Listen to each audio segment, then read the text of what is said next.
नमस्कार, रेकी गॉडलाइट में आपका स्वागत है। हमने चक्रास के बारे में सब कुछ जाना कि वो ब्लॉक्ड हो तो क्या होगा, एक्टिवेटेड हो तो क्या होगा, बैलेंस्ड हो तो क्या होगा, लेकिन हमने उन्हें बैलेंस कैसे करना है ये नहीं जाना। तो अब शुरू करते हैं कि उन्हें बैलेंस किस तरह किया जा सकता है। Reiki channels Reiki pass on करके कर सकते हैं, लेकिन नॉन रेकी पीपल जो हैं वो किस तरह अपने चक्रास को बैलेंस कर सकते हैं। मैंने आपको कहा था कि इसकी एक सीरीज चलेगी कि बारी बारी हम सभी चक्रास को हील करना, उन्हें बैलेंस करना सीखेंगे। तो आज शुरू करते हैं कि अपने चक्रास को हम किस तरह बैलेंस कर सकते हैं। कई रास्ते हैं। सबसे पहले हम देखते हैं कि हमारा बिलीफ क्या होता है जो इस चक्रा को ब्लॉक करने के लिए एक्टिवेट होता है। कोई एक बिलीफ होता है जो चक्रा को ब्लॉक कर देता है। रूट चक्रा की अगर हम बात शुरू करते हैं तो उसका बिलीफ सबसे पहले जो आएगा वहां होगा हमारा ये सोचना कि there is never enough energy and I am not safe. यानी इस जगत में हम सबके लिए सफिशिएंट एनर्जी या ऊर्जा नहीं है और मैं सेफ नहीं। जब आप खुद को अनसेफ फील करेंगे, जब आप एनर्जी की कमी महसूस करेंगे, तब आपका रूट चक्र ब्लॉक होगा। अब इसे एफर्मेशन से भी किया जा सकता है, एक्टिवेट बैलेंस। तो एफर्मेशन इसके लिए होगी I am safe, I am centered and grounded, my energy is enough, my every need is fulfilled, I am looked after by universe always। यानी मैं सेफ हूँ, मैं सेंटर्ड हूँ, ग्राउंडेड हूँ, यानी मैं इस जगत में सुरक्षित हूँ, मेरी हर जरूरत पूरी हो रही है, परमात्मा ईश्वर जो भी आप कहें अच्छी तरह से मेरा पालन पोषण कर रहे हैं। जब हमारी फेथ होगी सुपर पावर पे, सुपर कॉन्शियसनेस पे, यूनिवर्स पे, जो भी आप उसे कह सकते हैं, तो हमारा रूट चक्र ऊपर होगा। इसके साथ साथ हम चलते हैं कि हम फूड्स कौन से लें। रूट चक्र के लिए आप बीटरूट खाएं, आप टोमेटोज खाएं, आप एप्पल्स खाएं, रेड एप्पल स्पेशली, ग्रीन और येलो एप्पल नहीं, रेड एप्पल आपको खाना चाहिए। ये एक्टिवेट करेंगे, बैलेंस करेंगे। इसके साथ हर्बल टी, बहुत सी आजकल हर्बल टीज चली हुई हैं और हम हर्बल टी के सेवन से भी अपने चक्रास को एक्टिवेट बैलेंस कर सकते हैं। रूट चक्र के लिए कौन सी टी होगी? इसके लिए जिंजर और सेज, यानी अदरक और सेज, इसकी चाय जब हम पिएंगे तो हमारा रूट चक्र बैलेंस होगा। क्रिस्टल्स, आप क्रिस्टल से भी अपने चक्रास को बैलेंस कर सकते हैं, एक्टिवेट कर सकते हैं। इसके लिए रूट चक्र के लिए red jasper, clear quartz, black onyx और रेड कैल्साइट, ये क्रिस्टल्स जो हैं इन्हें आप अपने ग्रॉइन्स पे, जांघ पे रखकर एक्टिवेट कर सकते हैं अपनी रूट चक्र।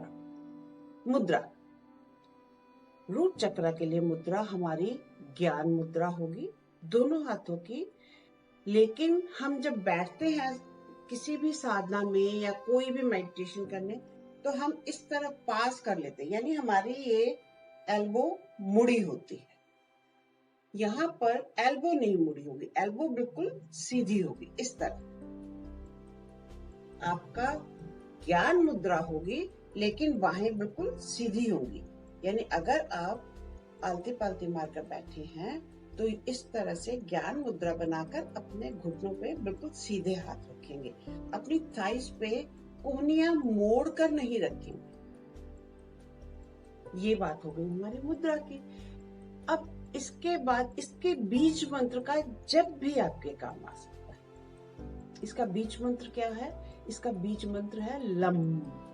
आप बार बार उसका सस्वर पाठ भी कर सकते हैं, आप उसे अंदर ही अंदर उसका जप कर सकते हैं।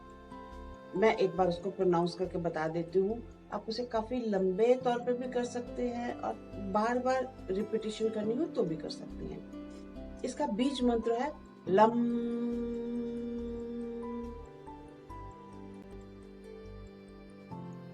इसे आप जब गहरा जाने देंगे, आप खुद देखेंगे कि इस बीज मंत्र की वाइब्रेशन आपके रूट चक्र तक जा रही, यानी बिल्कुल आपकी स्पाइन के नीचे टेल बोन तक इसकी वाइब्रेशंस जो है, इसके जो कंपन है वो जा रही है। अब इसके बाद हम मेडिटेशन कर सकते हैं, विजुअलाइजेशन कर सकते हैं। विजुअलाइजेशन रूट चक्र के लिए या एक 4 पत्तियों वाला कमल और लाल रंग का, सुर्ख लाल रंग का, या एक रेड कलर का बॉल, वहां पर हम विजुअलाइज कर सकते हैं। जब हम उसे विजुअलाइज करेंगे, इनिशियली अगर वो डल भी है, जितना हम विजुअलाइज करते जाएंगे, जितना उसके साथ हम मंत्र जप करते जाएंगे, जितना हम क्रिस्टल्स को यूज करते जाएंगे, हमारे विजुअलाइजेशन में भी वो ज्यादा ब्राइट होता जाना चाहिए और अल्टीमेटली वो इतना ब्राइट हो, वो स्पार्क्स छोड़े, वो बिल्कुल लाइट एमिट करनी शुरू कर दे। आपकी विजुअलाइजेशन ऐसी होनी चाहिए, इनिशियली जैसी भी है, वो अगर डल भी है तो चलेगा, but by the end of your visualisation, आप 3 मिनट बैठ रहे हैं, 5 मिनट बैठ रहे हैं, जितना वक्त भी आप उसे दे रहे हैं, बीज मंत्र का जप करते हुए आप विजुअलाइजेशन कर रहे हैं, तो by the end of your visualisation वो बिल्कुल ब्राइट स्पीड से रोटेट करता हुआ और एकदम अपनी साइड्स चारों तरफ इल्यूमिनेट करता हुआ दिखना चाहिए।